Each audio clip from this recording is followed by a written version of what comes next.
Alors, bonjour à toute l'équipe d'ébénisterie, bonjour à François Dupuis aussi, à qui j'ai déjà parlé de ce projet-là, bonjour à Denis aussi, à qui j'ai fait une première présentation de l'idée là, qui va être présentée dans la vidéo suivante. C'est une idée en fait qui a émergé pour essayer de faire participer les gens d'ébénisterie aux Journées québécoises de la solidarité internationale de l'année prochaine.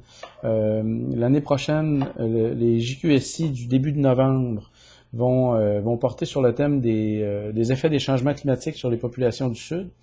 En fait, il y a beaucoup de populations au Sud qui vont être impactées très lourdement par les changements climatiques. Pour les aider, il faut leur fournir des sources d'énergie qui vont leur permettre d'arrêter le déboisement de leur pays, de manière à ce que leur pays puisse se reboiser sans être comme ça systématiquement déboisé pour faire du charbonnage, pour faire cuire la nourriture. Donc, eux, au Sud, il y aurait besoin pour pouvoir commencer à être un peu moins touchés par les changements climatiques, puis pour pouvoir aussi commencer à refaire les forêts autour d'eux qui vont les protéger un peu contre les pires des impacts. Il faudrait qu'il y ait des fours solaires, des foyers solaires, toutes sortes de formes d'énergie, en fait, qui les empêcheraient d'utiliser leurs arbres pour faire cuire leur nourriture.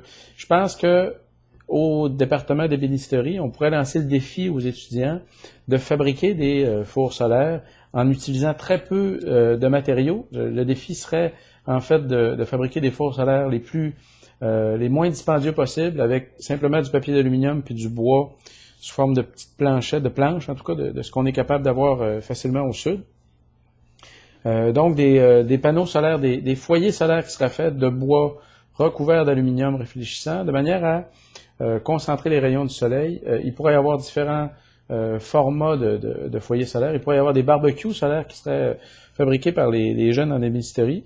L'idée, ce serait en fait de leur faire fabriquer différents prototypes, de leur faire développer des prototypes de foyers solaires, de leur en faire réaliser, puis éventuellement de partir avec certains de ces prototypes-là, de ces plans-là, pour aller au sud, les présenter à des artisans qui pourraient les reproduire au sud, quitte même à amener certains des foyers solaires qui auraient été construits ici au Cégep d'Alma, en amener un ou deux ou trois pour les amener en démonstration dans un bataille de République dominicaine ou dans un orphelinat haïtien, où il pourrait y avoir des gens qui seraient incités là, à les reproduire, ces prototypes-là de foyers solaires efficaces qui auraient été développés ici.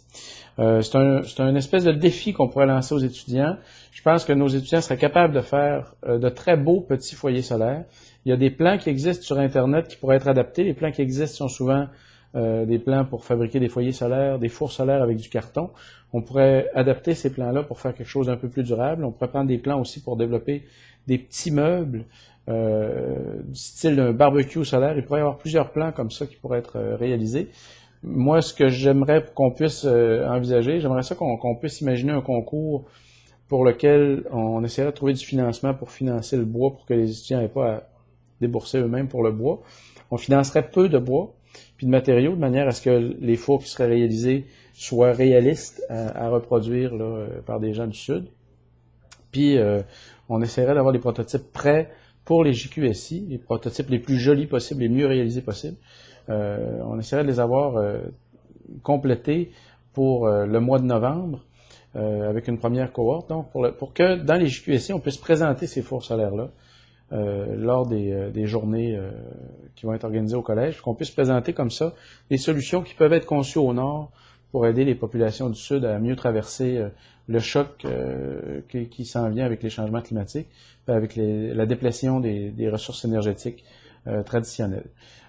Si vous voulez qu'on présente ce défi-là aux étudiants, il faudrait peut-être en reparler pour pouvoir en discuter avec Marie-Claude pour qu'elle puisse l'intégrer à la programmation des Journées québécoises de la solidarité internationale. Éventuellement, il faudrait en parler aussi avec Julie qui s'occupe de l'orientation, parce que Julie, elle pourrait placer ça aussi dans une journée accompagnement carrière pour montrer que des carrières dans le dossier de l'environnement, il y en a partout en fait. Le fait de simplement faire des meubles, ça aide à utiliser le bois d'une manière qui est constructive et à séquestrer du carbone. Ça pourrait faire partie des jobs dans le domaine de l'environnement qui pourraient être présentés lors de la journée que Julie organise. Éventuellement aussi, on pourrait peut-être en parler avec les gens de Reboiseurs du Monde qui ont un intérêt partagé avec vous, parce qu'on pourrait implanter l'ébénisterie comme un moyen de faire beaucoup plus d'argent avec les forêts que ce qu'on fait actuellement en les rasant, en les coupant à blanc, puis en les vendant à grosseur, là, sans traitement, sans deuxième transformation. Du bois qui est transformé en meuble peut faire vivre beaucoup plus de monde, beaucoup plus convenablement, avec beaucoup moins de bois que du bois qui est simplement envoyé sans traitement à grosseur pour faire de la pulpe. On a donc intérêt à implanter, pour protéger les forêts, à implanter l'idée de l'ébénisterie comme une meilleure utilisation du bois. Ça fait le tour un peu des gens que je verrais qui seraient utiles à contacter dans un dossier comme celui-là, un défi lancé aux étudiants du département pour fabriquer des fours solaires. On en reparle quand vous voudrez, tous ensemble avec ceux qui ont reçu ce message-là. Bonne journée à tous.